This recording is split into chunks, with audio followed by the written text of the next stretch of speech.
Vous faites des crises d'angoisse, des crises peut-être d'anxiété aussi, et vous avez cette peur de mourir. Cette peur de mourir qui s'active, cette peur de mourir, vous essayez de la rationaliser probablement, de vous dire que ça va aller, que non, c'est pas possible que vous mouriez. Et même peut-être votre entourage essaie de vous rassurer sur le fait que vous n'allez pas mourir. Et même les médecins peut-être que vous avez consultés essaient de vous rassurer que vous n'allez pas mourir. Et finalement, vous n'y croyez pas. Et moi, j'ai fait des crises d'angoisse, je sais que vous n'allez pas mourir. Et je vous le dis d'ailleurs, vous n'allez pas mourir si vous faites des crises d'angoisse. Sauf que cette phrase que je suis en train de vous dire, elle n'a aucun impact. Pourquoi ?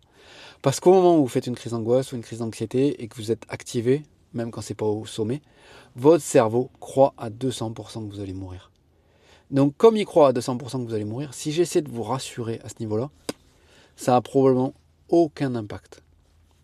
Par contre, pour vous libérer de cette peur, c'est là qu'il faut enlever la mémoire traumatique qui s'active, peut-être le programme qui s'active et qui vous fait croire que vous allez mourir. Et ça passe par la voie du corps, par l'accueil des sensations. Et c'est ça qui profondément va vous libérer.